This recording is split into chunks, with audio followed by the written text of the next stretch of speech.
¿Estás, Ricardo? Ya estoy, muy buena. Genial, pues vamos a empezar. Se está grabando esta sesión, así que también se podrá ver dentro de unas horas en redes. Pero nada, muchísimas gracias a todos los que estáis asistiendo a este eventillo que hemos organizado de Q&A. No sé si habréis visto, pero hace unas semanas tanto Ricardo como Lourdes como yo hicimos un podcast para hablar de este tema, de SOP y Phantom Shares. Creíamos que es un tema que muchas veces no está bien entendido. Y entonces hicimos el podcast y a raíz de ahí un montón de personas nos preguntaron diferentes cosas y dijimos, ¿por qué no organizar un Q&A, que es esta sesión, que es básicamente una sesión en la que no vamos a dar la chapa, o sea, vamos a ser directamente a contestar vuestras preguntas, ¿vale? Es decir, en el chat, no el chat exactamente, en el Q&A, que vais a ver una pestañita que pone Q&A de Zoom, podéis preguntar todo lo que queráis y nosotros, a medida que entren las preguntas, os vamos contestando, ¿vale? Entonces, no va a ser una sesión. Directamente, si tenéis dudas, las podéis empezar a poner y iremos contestando. También nos han hecho llegar mucha gente dudas durante estos días, desde que publicamos el evento, así que por nuestro lado vamos a empezar. Si queréis, Ricardo, bueno, antes de nada está Ricardo Torres, socio de Andersen, que estás por ahí, yo creo que, a ver, di hola, a ver si la gente te ve. ¿Qué tal? Buenos días. Me alegra saludaros a todos. Y luego por el lado de JM está Lourdes y yo, que somos socios de JM, para los que no nos conozcáis. Simplemente deciros que da igual cómo de concretas sean las preguntas, la idea es responder a vuestros casos particulares, ¿vale? Así que sentiros libres de contar vuestra situación o cualquier tipo de detalle, ¿vale? Pero siempre que sea de la temática De eso, que tratamos, que es eso es Stock Options y Phantom Shares, y luego dentro de cada una de las dos, cualquier tipo de detalle, esperamos poder responder y si hay alguna cosa que no sabemos, pues nos comprometemos a mirarlo para daros respuesta más adelante, ¿vale? Genial, pues empezamos. Mira, una pregunta que nos hizo una persona era que tenía un puesto de VP en una startup y que no sabía cuánto era lo normal que le dieran, ¿vale? Que le iban a dar un salario y Phantom, pero que no cuál era lo normal, si estaba encima o por abajo. No nos ha dicho exactamente ni qué startup es ni cuánto ha levantado, pero ¿qué le diríais, Ricardo o Lourdes, a alguien que pregunta así algo tan genérico? A ver, yo lo primero de todo ahí diría que depende mucho de la etapa de la compañía, ¿vale? No es lo mismo, si hablamos en porcentajes de cuánto dar en función de qué rango, no es lo mismo en una etapa muy inicial de la compañía poneros antes de una serie A, ¿no? Antes de levantar más de 2 millones, que debe ser más generoso con los key employees, que en una etapa más avanzada. En la que ya hay una estructura más establecida, ¿no? Pero pongamos que es una etapa más avanzada donde ya hay un C-level y debajo de ese C-level están los VPs y luego ya el resto del organigrama, ¿no? Pues para el caso de un VP, lo normal en nuestras compañías, un poco benchmark que hicimos, es entre un 0,2 y un 0,4, ¿vale? No llega a un 0,5 de porcentaje. Pensad que al final son muchos empleados los que hay en la compañía y que la idea es que cuando la compañía crezca más se profesionalice y tenga una estructura en la que se puede dar a la gran mayoría de los empleados Phantom y entonces pues hay que repartir eso sabiamente entre todo el equipo. Entonces, VP menos de un 0,5 básicamente, ¿vale? Vale. Ya están entrando preguntas. Repito, para los que a lo mejor no lo habéis visto, no es en el chat, es en la parte que pone Q&A, ¿vale? Que le dais y podéis enviar las preguntas. A lo mejor esta es para ti, Ricardo. Están hablando de impuestos, de cuánto se tiene que pagar de impuestos cuando vendes las Phantom Shares específicamente. Bueno, no es precisamente fiscal mi rama de especialidad, pero la base sí la podemos decir. En primer lugar, las Phantom Shares no se venden, se cobran. Y se cobran en lo que se denomina un evento liquidativo, que normalmente será la venta de la compañía. 90% de las veces será la venta de la compañía. En ese momento se te hace una liquidación y la fiscalidad que vas a tener es rendimiento del trabajo, como si fuera tu escala de renta normal. Entiendo que se te aplicará la reducción por rendimiento irregular creo recordar un 20%. Pero eso va a rentas del trabajo. Una Phantom Shares va a rentar el trabajo. Vale, o sea, va por IRPF. Sí, IRPF. va por Sistema IRPF. salarial.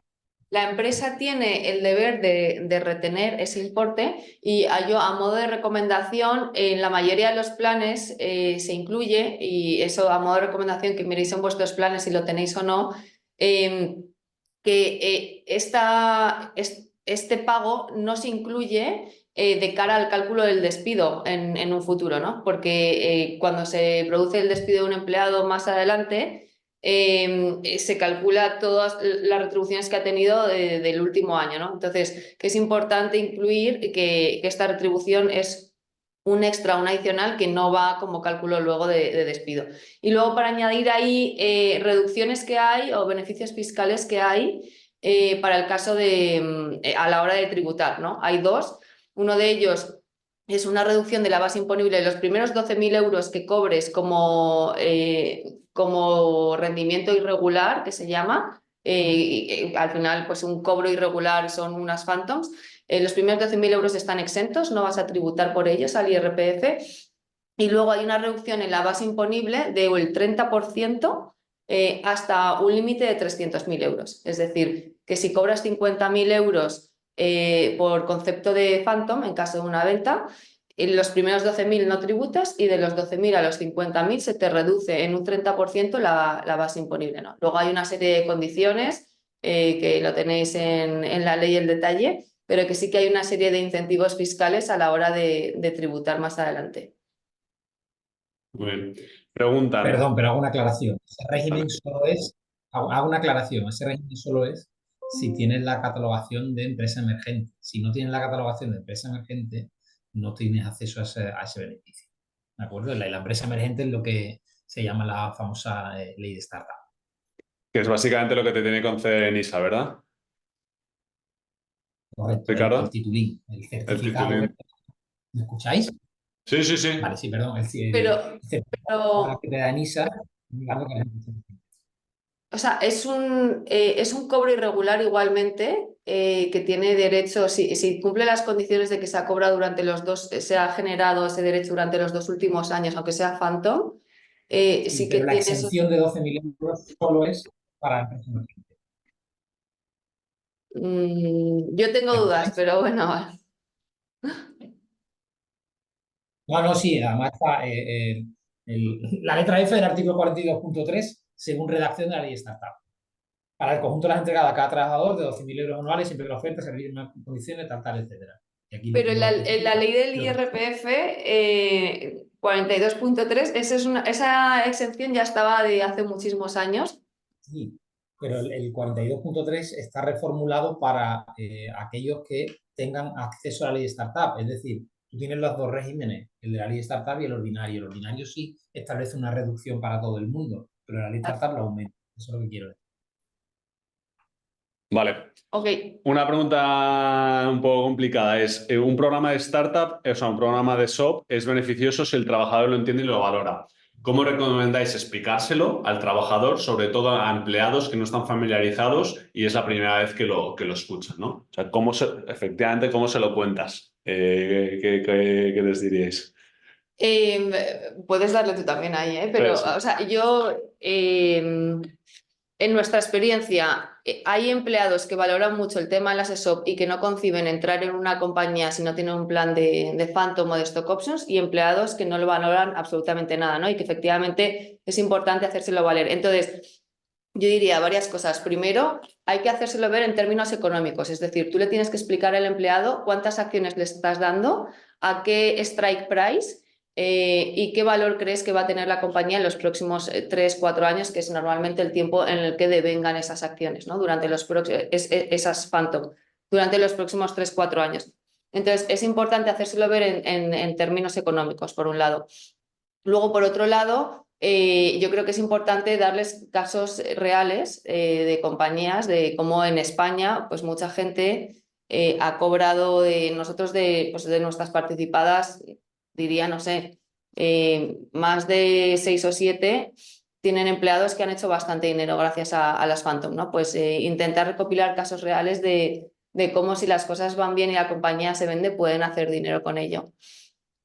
Y Total. O sea, añade ahí. yo es que sería súper al ejemplo, oye, te voy a dar esto, que no tienes que entenderlo. Lo que tienes que entender es que si se vende por 50, de hacer escenarios, 50, 100, 200, 500 millones, esto es más los euros que vas a recibir tú, brutos, y los euros netos, estos aproximadamente, pero luego siempre hay ajustes. Pero si le das eso, una tablita con unos escenarios y cómo, lo van a entender perfectamente. ¿Cuál es el problema? Que muchas veces efectivamente no se hace eso y te dicen, te doy 200.000 euros en, por ejemplo, en Phantom Shares. ¿Qué significa eso? ¿Sabes qué significan los 200.000? ¿Qué es el strike price? O sea, se complican muchas cosas, pero si le das una tablita creo que queda súper claro. Vamos, yo lo haría así. Em, Y por otro lado, la realidad de esto es que en el caso de las Phantom, a diferencia de las Stock Options, solo se cobra en un evento de liquidez y generalmente en los contratos se restringe mucho evento de liquidez a pues, un cambio de control donde haya realmente caja para la compañía para poder hacer frente, etc. Entonces, una salida a bolsa y al final pues hay esos eventos de liquidez hacen que las posibilidades desde el punto de vista de empleado veas más remoto, vale, solo voy a cobrar el día, si la compañía se vende y depende por cuánto se venda y primero van a cobrar los inversores su liquidación preferente, entonces que es entendible desde el punto de vista del empleado, pues que a veces no le den suficiente valor. Dos cuestiones. Aclarando lo anterior, efectivamente, la ley de startup lo que hace es aumentar dicha excepción, disposición final tercera de la ley de startup, y lo aumenta de 12 a 50.000 euros, siempre y cuando tengas el titulín.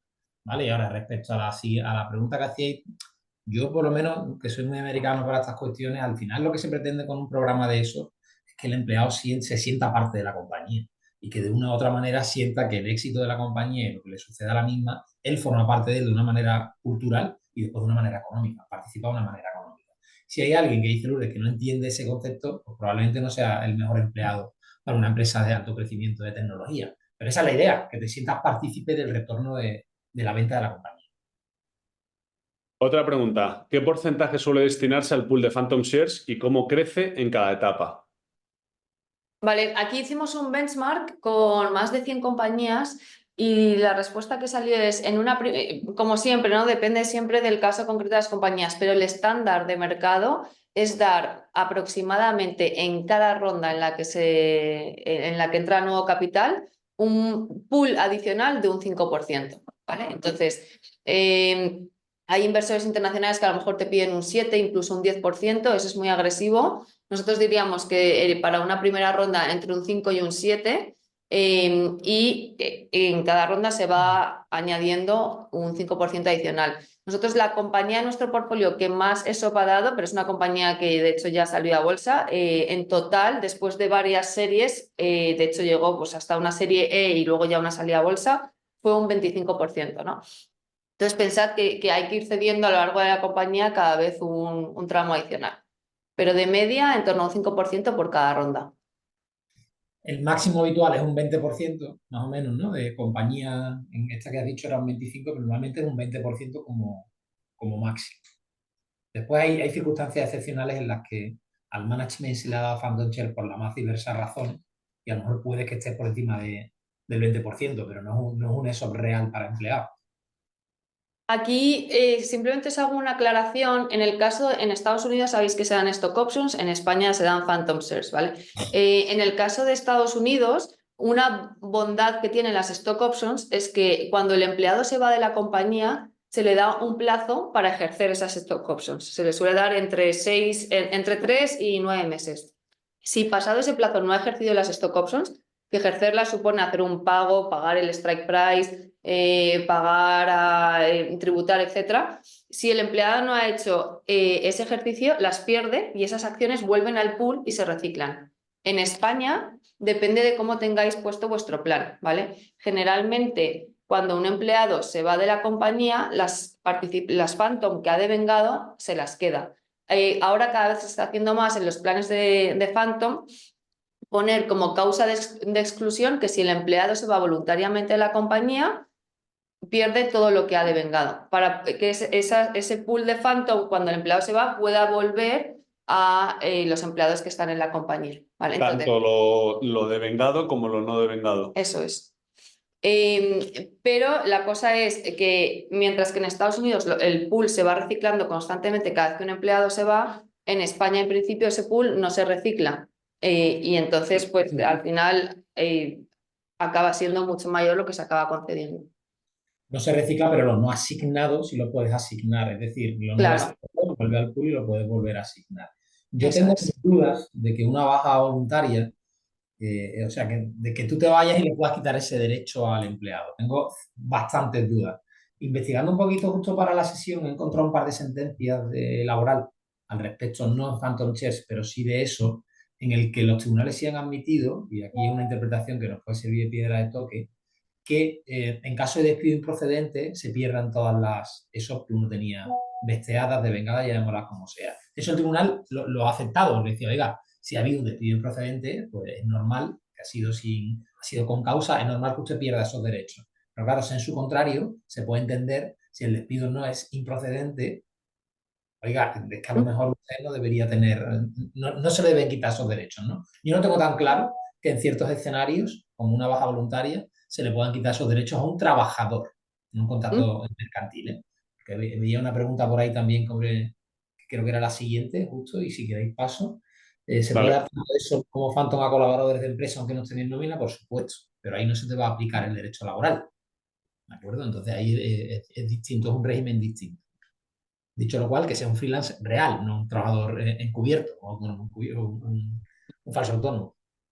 Eh, Sí, no, yo, decir, yo aquí tengo si se da o no a empleados o colaboradores.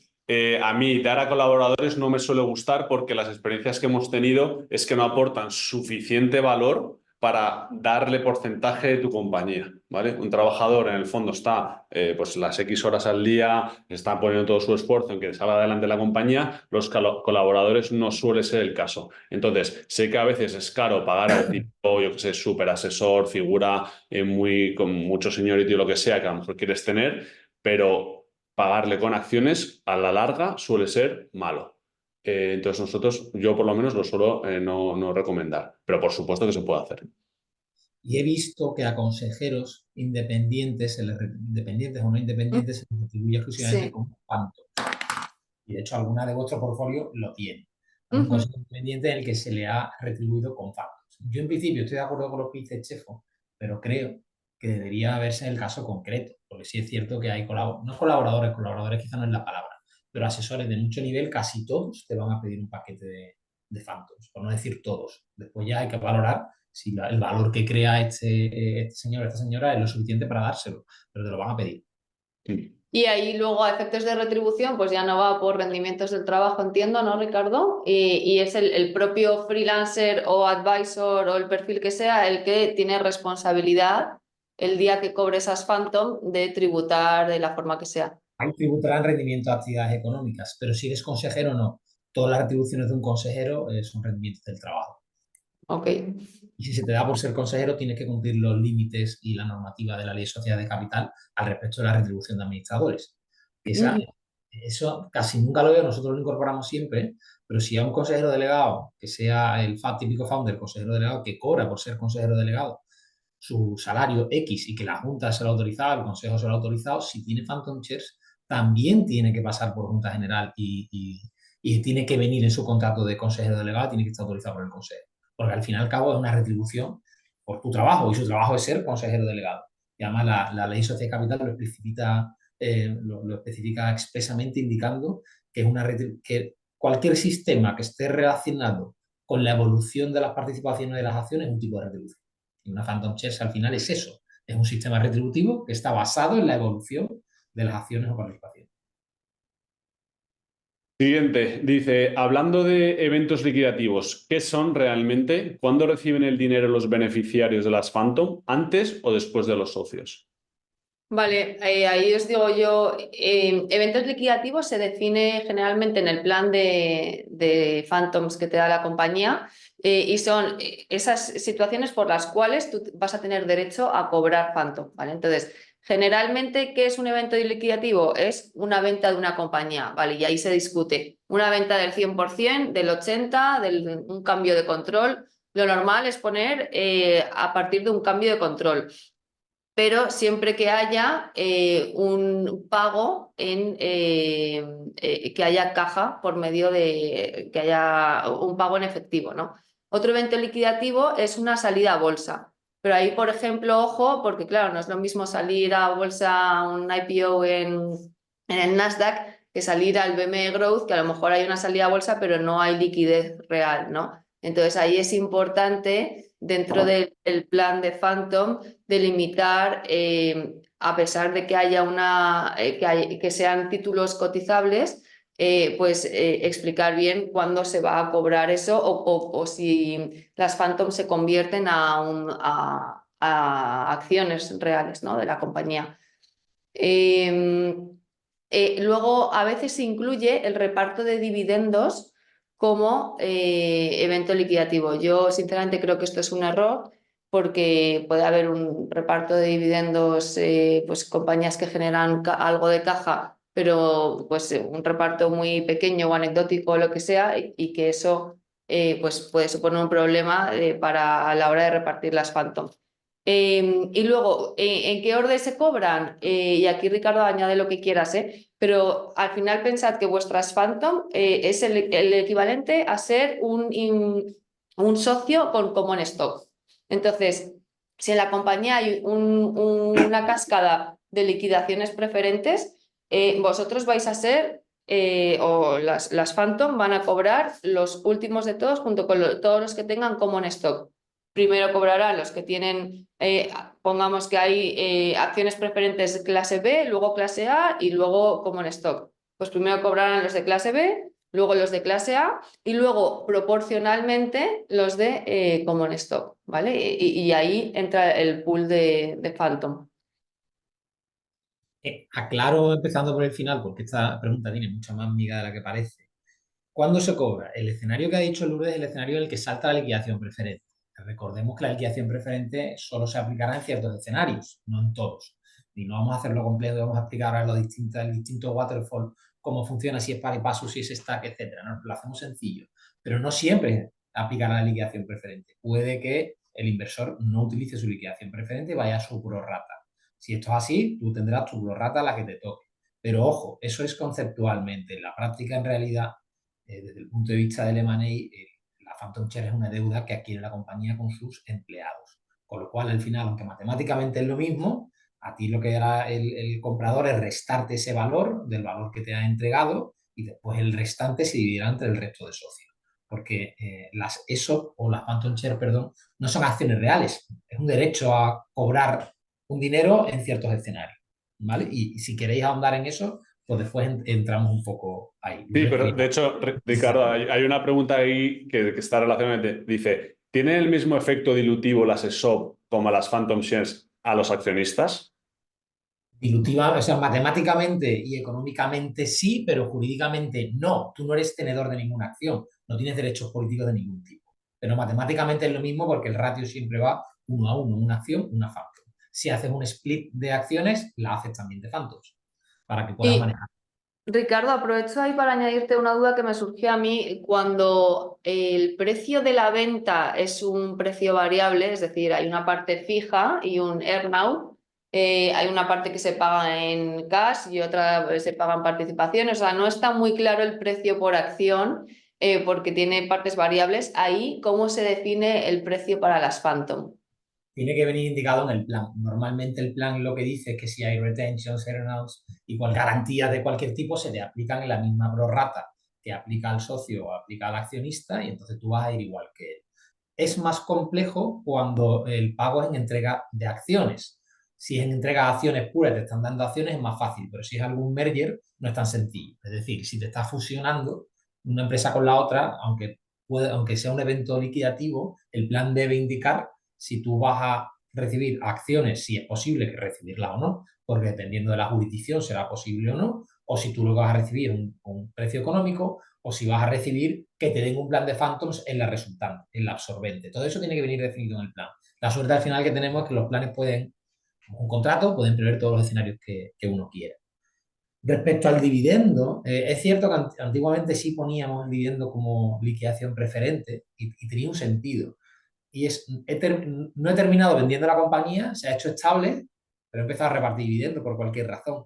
Oiga, pues comparta el plan con el empleado. Ese era el racional por el cual el dividendo era un evento liquidativo. Sí es cierto que eso ha cambiado, porque además ahora también por influencia americana se suele poner que los dividendos declarados, no pagados, etcétera, forman parte de la liquidación preferente, pero no es menos cierto que el dividendo, cuando a ti se te paga, si al inversor de una u otra manera forma parte de la liquidación preferente. Porque si tú estás recuperando dinero, oye, tendrás que restarlo después de la salida, ¿no? Ese es un poco el racional del dividendo. Pero es cierto y coincido con Lourdes en el que para mí no tiene sentido que un dividendo, y están algunos planes, forme parte de un evento liquidativo de Phantom Shares. Pero Después, entiendo, y ahí por hacer un inciso, que al final el espíritu siempre es que el empleado cobre como si fuera un socio de la compañía, pero sin tener los derechos políticos, ¿no? Entonces, que efectivamente si el resto de socios van a cobrar dividendos, que ellos en su proporción tengan derecho a ese mismo derecho económico, ¿no? claro, pero si tú la compañía se estabiliza y empieza a ser una compañía que da dividendos durante 10 años, ¿hasta cuándo le va a dar dividendo al? Porque eso no se prevé en el plan. O sea, los planes que dicen el evento liquidativo de dividendo, perdón, el dividendo es un evento liquidativo, no prevén cuánto tiempo vas a estar cobrando ese dinero, esos dividendos. Toda la vida eres como un socio ordinario, te llevas tu título aunque no hayas puesto capital, es un poco más complejo. Por eso es un escenario que yo creo que mejor no contemplarlo. Respecto a eventos liquidativos, que también preguntaban por ahí, deben estar, antiguamente no lo hacíamos, pero ahora desde un tiempo a esta parte lo hacemos siempre. El evento liquidativo del pacto de socios debe estar alineado con el de la Phantom Shares, porque si no te vas a encontrar que tú tienes un evento liquidativo para los socios y otro para las Phantoms. Y si quieres eso, debes organizarlo y debes tener un racional. ¿Por qué? Porque me ha pasado a veces, oiga, es que esto es un evento liquidativo para las Phantoms, pero no lo era para los socios. Y entonces o todos los empleados te reconocen que eso no es un evento liquidativo o ellos tienen derecho a cobrar, ¿eh?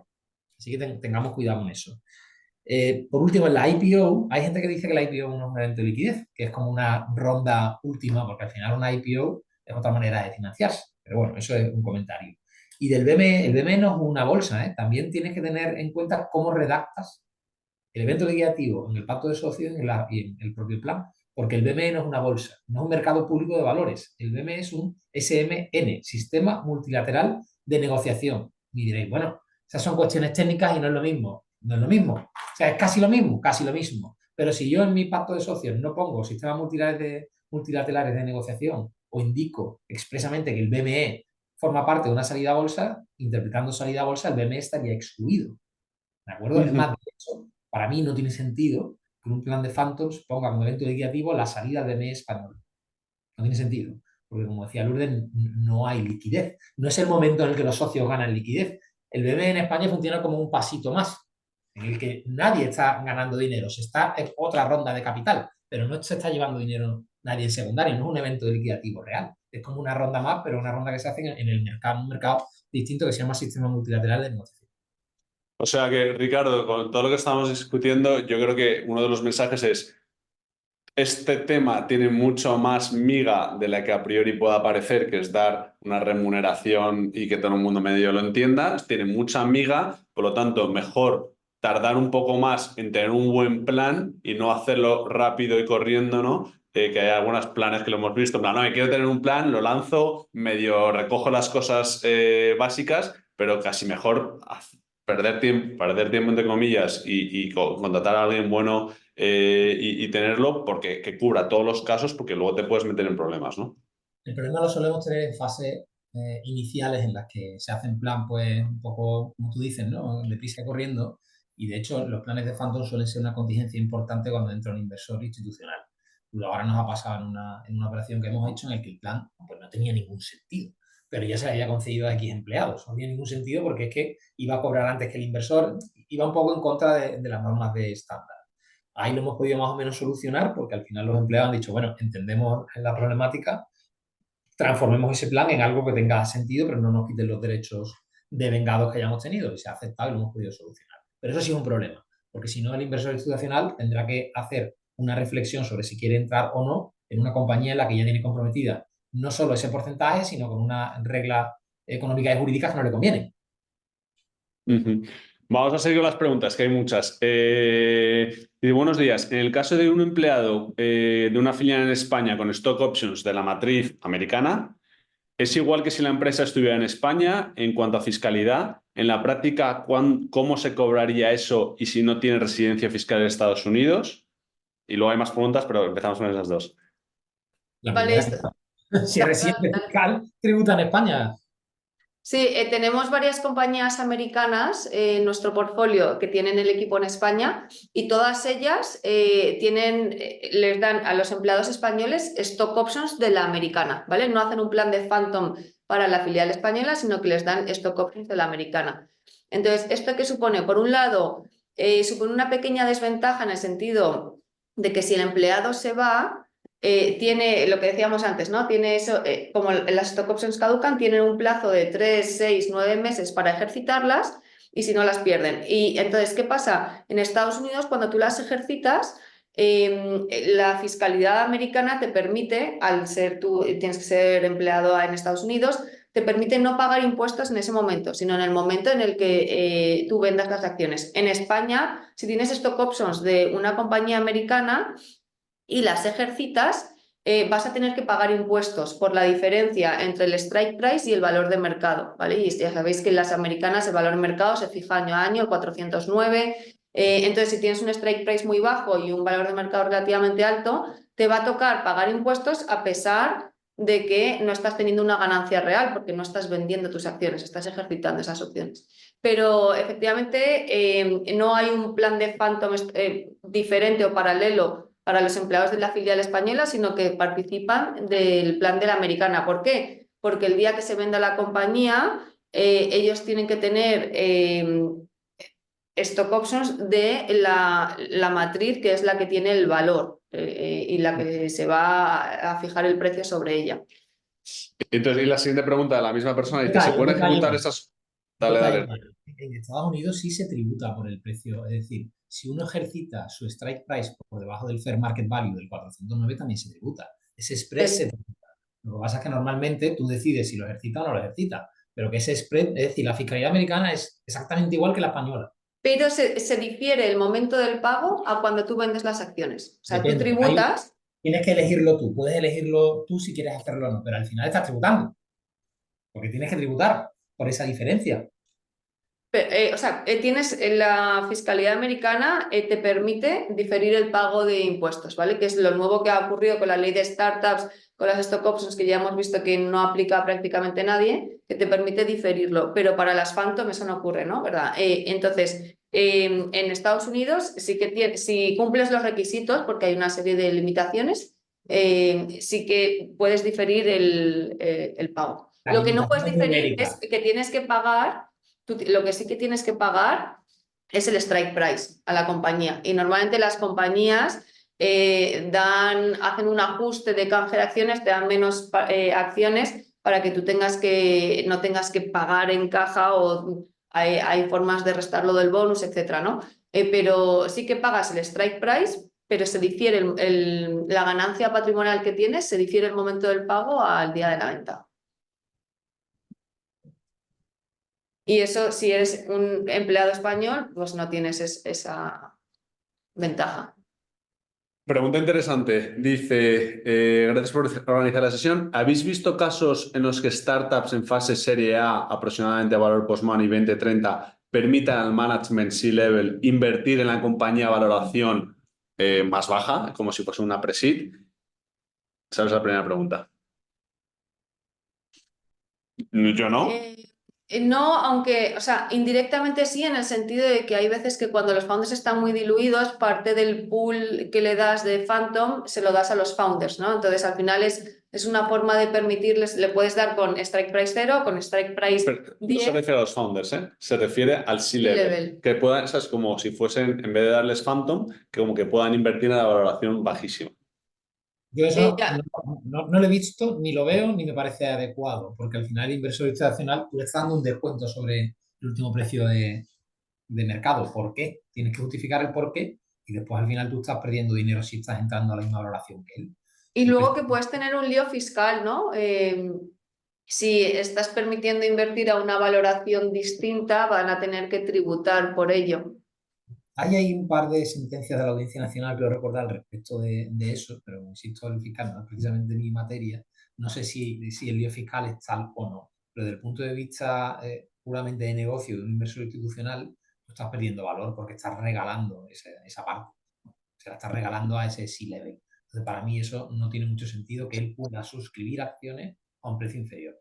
Pero esto equivale, es igual que darles stock options con un strike price muy bajo, y eso sí que existe en realidad. Tú le puedes dar stock options a tus empleados y ellos que puedan ejercerlas y pagarlas a un precio por acción de una ronda previa. Pero insisto, si esto ocurre, por un lado tienes que comprar esas acciones y por otro lado tienes que tributar por la diferencia entre ese valor que le estás dando valor preferente y el valor último de la compañía. Si la compañía tiene un valor post-money de 20-30 que pone la pregunta y le estás dando a un strike price opción de comprar acciones a un valor de 5, tiene que tributar por esa ganancia implícita. Bueno, pero si puedo acudir a una ampliación de capital a un precio más bajo, no tendría que pagar nada, simplemente tendría que pagar, ¿sabes lo que cuesta esa acción ¿sabes? De la ampliación de capital?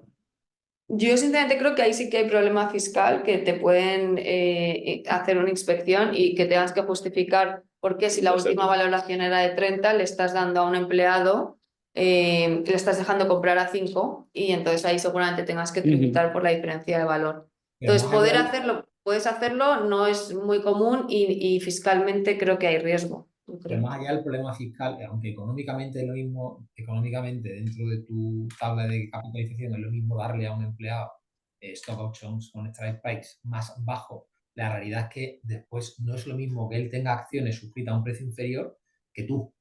¿Por qué? Porque eso te va a suponer, primero, son acciones preferentes, son acciones como, le tengo que hacer una clase de acciones distintas para entrar dentro de la liquidación preferente, mi valor de portfolio además cambia, porque esas acciones se han emitido con un descuento. Es decir, no es exactamente lo mismo, aunque económicamente y superficialmente sea lo mismo, no es lo mismo.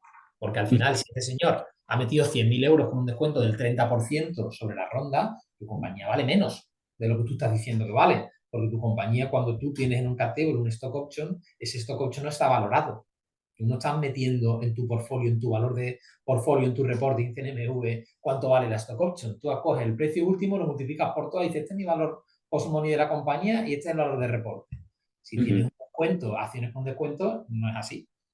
Sí. Luego hay un tema para el empleado, ¿no? Que yo creo que una empleada que forma parte de una compañía ya tiene suficiente riesgo, ¿no? En una startup como para además invertir. Hombre, depende de las circunstancias de cada uno, pero si te dan Phantom, que a priori no tienes que poner ni dinero, pues yo creo que es mejor. Otra pregunta. En el caso de un strike price fijo a valoración de una última ronda, ¿se podría dar el caso de renegociación entre founders y empleado para conseguir un descuento sobre ese strike price? Sí, al final estas cosas se aprueban en consejo de administración y normalmente en cada ronda se aprueba qué strike price, cuando se concede un nuevo pool, se acuerdan las condiciones, ¿no? Y se acuerda qué strike price se le va a dar. Entonces, ¿se puede reacordar ese strike price? Sí, el consejo, o sea, tendría que pasar por consejo de administración y que el consejo reapruebe. ¿Se puede dar un strike price diferente para cada empleado? También. Tú puedes fijar a unos empleados, darles con descuento y a otros sin descuento. Es algo que no es recomendable en el sentido de que genera fricción. Pero en España se puede, en Estados Unidos no se puede. ¿Por qué? Porque si quieres acceder a los beneficios fiscales de las stock options, el strike price va a tener que ser la valoración que se realice el 409 y al final pues es un precio ya definido por un tercero, ¿no? Yo recomendaría, perdona, Dale. Chef, estoy 100% de acuerdo con Lourdes, tiene razón en todo. Yo recomendaría ser ordenado, muy ordenado, con los planes de Phantoms, las cartas de concesión, las cartas de devengo, las cartas de cancelación, etcétera, guardarlas bien en una nube, porque cuando llegue el momento de la salida, te van a pedir todo eso y te lo van a pedir desde la Constitución. Oiga, ¿cuántas Phantoms tiene? ¿Cuántas alocó? ¿Cuántas volvieron al pool? ¿Cuántas están consolidadas y cuántas no? Y te van a pedir cada uno de los acuerdos de consejo en el que tú modificas cada una de las resoluciones y cada carta que tú le comunicas a cada empleado con dichos cambios. Si no está claro, contingencia al canto en la salida. ¿De acuerdo? Con lo cual hay que ser muy ordenado con eso, aunque sea un poco petardo, porque a lo largo de los años cambia mucho, ¿no? Vale. Yo en este caso, yo no yo no cambiaría las condiciones entre empleados, intentaría que siempre fueran las mismas. Obviamente hay diferentes strike price según cómo ha ido evolucionando las rondas, etcétera, y el valor. Pero sí que siempre pondría un descuento sobre la última ronda para empleados. Y eso, de hecho, lo comentábamos también en el podcast que hicimos. Pero siempre algo de descuento, entre otras razones, porque o sea, puede que haya liquidaciones preferentes, no entiendes muy bien a lo mejor lo que está pasando en el plan, o sea, diferentes razones por las cuales yo, aunque me afecte como inversor, porque va a ser un poquito más de elección para mí, creo que es razonable darle descuento a los empleados, la verdad. O sea, que por terminar con un argumento de Chefo, al igual que las acciones que son participaciones common, se les suele aplicar un descuento de un 20 o un 30% sobre las que son preferred, pues a la hora de otorgar un plan de stock options, si estás, cuando pones el precio de la última ronda, ese es el precio de las participaciones preferred que le estás dando a tus inversores. Entonces, a tus empleados, hazles un descuento de un 20-30% para que ya de entrada tengan cierto valor, lo valoren más y luego que sea justo porque es el descuento que se aplica para las common entre un 20 y un 30%. Sí. Siguiente, en caso de realizar varios pools de Phantom, habitual en cada ronda, ¿puede haber Phantoms pendientes de asignar de un pool previo? Es decir, que al mismo tiempo convivan dos planes de pools con strike price distintos. Sí, lo que yo creo que comentábamos antes, el consejo aprueba un pool de digamos, hasta un 5%. Pasan 2 años y de ese pool del 5% se ha usado solo un 3%, ¿no? Pues entonces, para una siguiente ronda, ese 2% adicional que está sin asignar, lo que se hace es que se destina al nuevo pool y entonces se recicla. Pero entonces cambian las condiciones del strike price. O sea, claro. el strike price se resetea, digamos. Eso es, tú dices, yo puedo conceder hasta tantas participaciones con estas condiciones, hasta tantas, pero puedo conceder menos. Entonces, las participaciones que se queden liberadas, tú las puedes utilizar para un siguiente plan y aplicar las condiciones del siguiente plan. Vale. Pero entonces... Eso tiene que estar previsto, ¿eh? No es usual de todas maneras, normalmente cuando emites un plan nuevo es porque has agotado el anterior. No es muy usual teniendo, digamos, No, pero es muy común. permanente emitir más. Es muy común con nuevas rondas que te pidan un plan, pero que todavía te quede un poquito del anterior sin utilizar, ¿no? Entonces, que ese poco que te queda del anterior, pues lo usas para el nuevo plan con las condiciones del nuevo plan. Pero las cartas entonces nuevas que se van a conceder no van a ser unas a un strike price y otras a otro strike price, sino, o sea, aunque haya pendiente, se pondrá todo con nuevo strike price, todo es igual. Claro, tú piensas que tú tienes ese pool que puedes conceder y tú vas dando cartas y asignando, pero si hay una parte que está sin asignar, no le has dado carta a nadie, ¿no? O sea, es simplemente unas participaciones que están sin asignar y que ya las asignarás en las condiciones que sea, en el momento que sea, ¿no? Pero una aclaración, tú puedes poner en el plan anterior de la ronda el strike price de la nueva ronda. Sí. Eso no hay ningún problema. Es decir, lo que pasa es si creas un nuevo plan con el nuevo strike price que llegue, si ese plan dice que la carta de concesión es la que determina el strike price, tampoco vas a tener problemas. Pero mi sugerencia es, y es un poco distinto a lo que dice Lourdes, que los coordines, porque los dos planes no tienen por qué ser iguales. Hay veces que son exactamente iguales y hay veces que no son iguales, no tienen las mismas condiciones, porque a lo mejor hiciste una etapa muy semilla y ahora lo hace una etapa más profesional. Entonces tienes que tener clara la coordinación entre uno y otro y la carta si es del primero o si es del segundo. Si son miméticos, da igual, porque son las mismas condiciones generales, pero si no lo son, no da igual. Entonces tiene que quedar claro la identificación, y es también a lo que me refería antes, hay que ser muy ordenado, la identificación de a qué plan se me aplica a mí y qué condiciones particulares en cada carta y en qué momento se me otorgó a mí, porque eso es lo que te van a pedir después. Después te van a pedir explicaciones de todo lo que has hecho con la Phantom Share desde el principio de la compañía. Ok. Next. En mi compañía pagamos salarios de mercado. ¿Por qué deberíamos de dar Phantom Shares? Este se ha quedado en 2016, en 2017. A ver, yo lo primero diría, pensad que la estabilidad que hay en una startup no tiene nada que ver con la estabilidad que hay en una compañía más sólida, ¿no? Entonces, una forma de incentivar a los empleados no es solo, o la razón por la que pagas Phantom o Stock Options, no es solo porque le vas a dar un salario menor, ¿no? Le puedes estar dando un salario de mercado, pero es una forma de incentivar a medio y largo plazo a retener a esa persona. Tú estás creando un proyecto a 10 años vista y necesitas tener un equipo comprometido. Entonces, ¿cómo comprometes a ese equipo? Para empezar, le intento pagar bien, muy bien que dé salario de mercado, pero para seguir le intento retener con el tiempo, ¿no? Y entonces le voy liberando participaciones a medida que se va quedando en la compañía. Y luego que muchas veces es difícil atraer a un empleado por el mismo salario de mercado que está cobrando. Le tienes que dar incentivos extra porque se está yendo a una compañía con mucho riesgo, ¿no? Entonces hay que tener ese factor también en cuenta, ese extra de riesgo que está asumiendo el empleado al irse a una startup. Pero yo es que insisto en lo que decía anteriormente de culturalmente, es decir, culturalmente en Silicon Valley se ha hecho así porque es la manera de atraer talento y la manera de hacer partícipe a los empleados en la salida de la compañía y en el que ellos también vean una parte de retorno. Pero decía que se había quedado en 2016 porque antiguamente las Phantom en España, cuando empieza un poco el mercado y empiezan a emitirse, se hacen para compensar la diferencia de salario que no se pagaba en una startup y que se pagaba en una empresa convencional. Ahora es justo lo contrario. Los empleados en las startups ganan bastante más dinero que en pymes españolas. Esa es la realidad. Es muy Claro. distinto, es mucho más dinámico, los perfiles son mucho más difíciles de contratar porque la mayoría son perfiles tecnológicos y no hay empleados que realmente, o sea, no hay un mercado enorme de empleados de ese tipo. Y de hecho los salarios están un poco hasta, en mi opinión, un tanto inflados. Pero esa es la realidad. Entonces, es una manera también de atraer talento y gente que quiera participar. Y además un estándar de mercado de la cultura startup, repartir los beneficios de la compañía, que es el elemento cultural. Sí, yo por complementar diría que o sea, mucha gente a lo mejor no la aprecia, pero la sensación de formar parte de un proyecto a muchas personas le pesa muchísimo y es principalmente su motivación, más allá de un salario. Entonces, tener a esa gente contigo trabajando todos los días es una maravilla. Entonces, o sea, merece la pena solo por eso.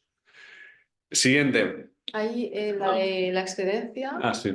Duda, ¿qué ocurre si alguien coge una excedencia, mantiene las Phantom? La excedencia es una de las causas de interrupción del plan, ¿vale? Entonces, tú le das un plan a 4 años a tu empleado y va devengando durante ese tiempo. Entonces, si el empleado no está activamente trabajando en la compañía, esas participaciones para el reloj y dejan de devengarse, pero las que ya se han devengado, generalmente, aunque el empleado esté de excedencia, las mantiene. Entonces, mantiene las ya devengadas, deja de devengar nuevas y si luego vuelve a la compañía, vuelve a devengar. Nunca me he encontrado un caso real de eso. De excedencia, hombre, pero sí que existe, ¿no? Experiencia con un empleado que tenga Phantom Shares. Siguiente. ¿Qué ocurre si la startup no se vende? Pues generalmente, de nuevo, ¿no? Hay que ir a los casos de eventos de liquidez. Generalmente, si dentro de evento de liquidez solo está previsto una venta de la compañía, un cambio de control o una salida a bolsa, no se cobrarían esas participaciones. Y lo que dice Ricardo, ¿no? Si la compañía pasa a generar dividendos, pues debería replantearse dar a los empleados hacerles partícipes de esos dividendos. Pero al final yo vuelvo a lo mismo, que el espíritu de las Phantom es tratar a esos empleados como si fueran socios, simplemente sin darle los derechos políticos, ¿no? Entonces, si los socios están cobrando de alguna forma, los empleados deberían también cobrar. Yo lo que veo habitualmente es que si al final la compañía no se vende, el plan es un poco papel mojado. Sí, porque está destinado más a la venta que a otro tipo de retornos. Hay planes que establecen un tiempo, oye, esto tiene que suceder en un plazo de 10 años. Si no, pues se acabó, no vale una venta dentro de 20 años y hay otros que no. Pero las obligaciones perpetuas en derecho no existen. Entonces habría que llegar al momento, si han pasado 20 años, y alguien te la podría reclamar o no, si entendemos que le ha prescrito la acción o lo que fuera, ¿no? Son cuestiones jurídicas de otro tipo. Pero yo creo que el espíritu real en España, una Phantom Shares, no es el que dice Lourdes. Y yo reviso planes de los más diversos abogados y las más diversas circunstancias, ¿eh? Y en ninguno veo que realmente el espíritu sea que tú seas como un socio, pero sin derecho político. El espíritu más bien es que cuando la vendas te llevas un trocito. En España, ¿eh? Veo blanco Y, sobre negro, no de lo que cuenten. y por ir acabando, que ya estamos consumiendo el tiempo. Dice, si tengo Phantom Shares y se produce un evento de liquidez, ¿puedo escoger no recibir el dinero y mantener las Phantom a la espera de otro evento futuro si tengo expectativas de que el valor va a ser mayor? Eh, Tiene sentido, ¿no? Bueno, no, en los planes se suele establecer evento de liquidez forzoso y evento de liquidez voluntario. Entonces, al final, la compañía siempre tiene discreción para, pongamos que es un evento de liquidez, que se le da una ventana de liquidez a los empleados porque se ha hecho una ronda de X millones de euros y se decide dar una pequeña ventana de liquidez para quien quiera vender, ¿no? Que eso sí que ocurre y en Estados Unidos ocurre especialmente. Entonces, ahí puede que el empleado pueda elegir. Cuando hay una venta de la compañía, eso suele ser un evento de liquidez forzoso y tú no, generalmente no puedes elegir si quedarte o no. Salvo que lo que comentaba Ricardo, cuando hay una venta en la que hay una parte que es en caja y otra parte que es en papeles, en participaciones, que es bastante común, ¿no? Entonces, a lo mejor ahí sí que se puede dar la opción al empleado que elija si quiere tener participaciones de la nueva compañía o si quiere hacer liquidez. A mí me extrañaría en general que un empleado prefiera esperarse a vender las participaciones. Bueno, esto lo comentamos en el podcast. Hay ciertos planes que establecen una especie de redemption right o derecho de recompra, lo que Luis ha llamado la ventana de liquidez o una ventana de liquidez en ciertos aspectos en la que la compañía, si el consejo lo determina, te puede recomprar tus derechos. Yo nunca he visto que realmente eso se ejecute, que una compañía quiera darle liquidez a un empleado para recuperar una Phantom y entregársela a otro. No tiene mucho sentido porque tú tienes siempre en España el mecanismo de volver a emitir al precio que tú quieras, pero teóricamente hay planes que lo establecen. Tampoco los inversores son muy amigos de que con su dinero se reparta dinero a empleados antes que a ningún socio. Dejémoslo esto también claro. Y también teóricamente yo creo que tú puedes negociar, aunque el plan no lo prevea, con un empleado una recompra de su carta de concesión, pagándole tanto y no teniendo nada más que reclamar. Y entonces esa acción volvería al pool y podrías hacer lo que quieras con ella. Pero no lo he visto nunca, ¿eh? Son para mí disquisiciones más teóricas y conceptuales que reales. Yo nunca he visto ejercer una compañía que recompre una carta de concesión o una Phantom Chess. No sé si vosotros la habéis visto. Yo no, y además mi comentario en este caso sería vende. O sea, hay muy pocos eventos de liquidez ¿sabes? En la realidad. Entonces, si tienes la oportunidad, obviamente siempre hay casos concretos, pero si tienes la oportunidad, vende, haz caja y llévatelo. ¿Hay otra más? Sí. Es que ya me he perdido En el caso... Si algunas de estas ya la hemos contestado, ¿eh? Sí, este ya la hemos contestado. Hay una arriba de Iván, yo creo que... ahí, esa. ¿No? Esa no la hemos... Venga, la última. En un contrato de Phantom Shares, ¿qué cláusulas tengo que revisar para asegurar que en un evento de liquidez donde se vende parte en cash y parte en acciones del adquirente no me quede fuera, pueda optar a tener cash y acciones del adquirente? Esa es la cláusula de evento liquidativo, en el que tendrá un subapartado en el que indique que el merger sucederá lo que hemos dicho. Hay tres opciones para suceder en un merger, no un merger, vamos a hacerlo un poco más amplio, en un evento de liquidez en el que no haya dinero. Que puede ser, además los puedes inventar de cualquier manera, o los americanos son siempre muy sofisticados. Digamos que en un evento de liquidez en el que no hay dinero para los socios, ¿qué sucede en un plan de Phantom Shares? Pues tienes tres opciones, como he dicho anteriormente. O a ti te pagan en dinero y te liquidan, haces la ecuación de caja correspondiente y le pagas, o te dan acciones, si eso es posible, de la nueva empresa, de la resultante, después de lo que haya pasado en ese evento de liquidez sin caja, o te dan un nuevo programa de Phantom Shares en la resultante. ¿Cuándo te dan cada uno de ellos? Pues lo tiene que establecer el plan. Normalmente se deja a criterio de la compañía, porque se entiende que el criterio de la compañía, el interés de la compañía es superior al criterio de un empleado en concreto, pero el plan puede establecer cualquier tipo de estas tres opciones. Vale, ¿tenemos ahí alguna más? ¿No? Sí, me acaban de llegar. ¿Qué sentido tiene dar Phantoms de una SL si tienes la posibilidad de pasar la holding a UK o US, dar options y permitir tener acceso a secundarios y la tributación del 25%? ¿No deberíamos fomentar eso? Yo no fomento pasar a compañías a UK o a US si no realmente tienes mercado en US e inversores estadounidenses. Porque hacer eso después es un follón fiscal y un follón mercantil. porque tienes una holding en Estados Unidos que tú realmente, todo el mundo vive aquí, se le va a aplicar la fiscalidad aquí, sin embargo se le va a aplicar un derecho ajeno y no tiene ningún punto de conexión con Estados Unidos. Entonces eso no tiene, para mí no tiene mucho sentido hacer la holding o hacer el flip o el redomicile allí si no tienes nada que ver con Estados Unidos. Punto uno. Punto dos, si tienes que hacerlo, pues claro, tendrás que hacerlo de la matriz, tendrás que hacerlo estilo americano, no lo puedes hacer estilo español, ahí estoy de acuerdo. Y luego por añadir ahí que si tú a un empleado español le estás dando stock options de la americana o de la de UK, está perdiendo todos los incentivos fiscales que tiene, ¿no? Los que tienen los americanos en Estados Unidos y los que tienen los españoles en España. Y entonces, pues lo que decíamos antes, tiene que tributar por ganancias que no ha obtenido realmente en el momento en que ejerza esas stock options, ¿no? Mientras que en Estados Unidos te dejan diferir el momento de la tributación. Apunte último, es que la fiscalidad es territorial, es decir, la fiscalidad depende de tu residencia en todos los países del mundo y de la nacionalidad, en el caso normalmente estadounidense. Los estadounidenses sí tributan por renta mundial por nacionalidad, pero en el resto del mundo es por residencia. Si tú resides en España, se te van a aplicar siempre las normas españolas y los convenios de doble imposición que tengas con cada jurisdicción competente, pero no porque tengas una empresa en Estados Unidos se te va a aplicar a ti si vives en España la fiscalidad estadounidense. Hay un punto no menor también que comenta él, ¿no? Que el empleado en España tributa por IRPF, que es un tipo impositivo mucho más alto que el que tributas como ganancias del capital con las stock options, con la diferencia desde que las has ejercido hasta que las vendes, ¿no? Entonces, tributariamente te puede compensar más, aunque no tengas incentivos fiscales, si la compañía va muy bien y ejerces las stock options pronto.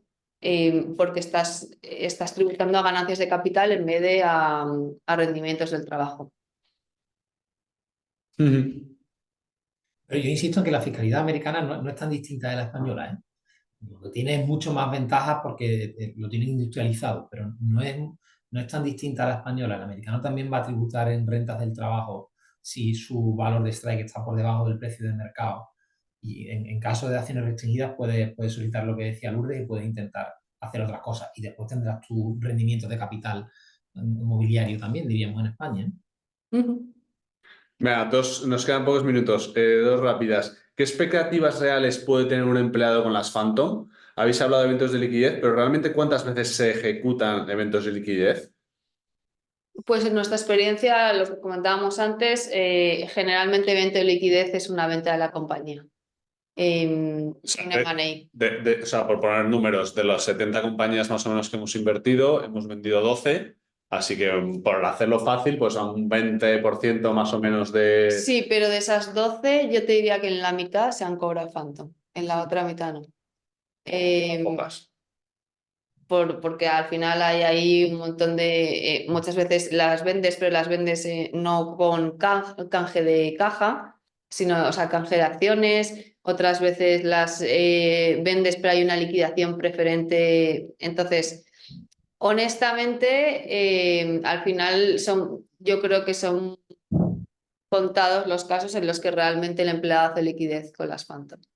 Me guardo el último minuto, la bala de oro. Uno, el porcentaje es el mismo que pueda tener el mercado startup en España o el mercado de venta de empresas tecnológicas, porque el evento de liquidez es el mismo, ¿vale? Y se te va a aplicar, oye, si hay liquidación preferente, pues se te va a aplicar las normas de liquidación preferente. Y dos, tenemos en cuenta que debemos tener en cuenta que no es lo mismo que el adquirente sea español a que el adquirente sea extranjero, porque el extranjero, normalmente el americano o el inglés, incluso el alemán menos, pero el americano y el inglés sí tiene fórmula para poder darte acciones, etcétera. Pero en España no hay fórmulas para hacerte una fusión que a un Phantom Share se le den acciones liberadas y que tú recibas acciones y entonces digas, como ha habido una fusión y es un evento de liquidez sin caja, pues en la siguiente tengo acciones. No es tan fácil. Entonces o te quitas al empleado de en medio, como dice Lourdes, de una u otra manera, o nada, te lo intentas quitar de en medio porque no tiene sentido para la compañía, porque le va a costar el dinero. Con lo cual sí es cierto que en España la Phantom Shares no tiene muchos visos de hacerse una realidad. Genial, pues yo creo que ya lo paramos porque ya hemos consumido la hora que teníamos. Muchísimas gracias a todos por asistir. Os recordamos, tenemos el podcast que hicimos hace unas semanas en nuestro canal de YouTube y esta sesión también la subiremos por si os han quedado dudas o queréis rescatar algunas cosas que hemos contestado, pues lo tendréis también en el canal de YouTube en unos días. Así que nada, Y Ricardo. si se ha quedado, que creo que se ha quedado alguna pregunta ahí por responder, pues nos podéis escribir y os la respondemos, ¿vale? Genial. Ricardo, muchas gracias. Nada, gracias a vosotros. Un abrazo para todos. Venga, gracias a todos. Un abrazo, adiós.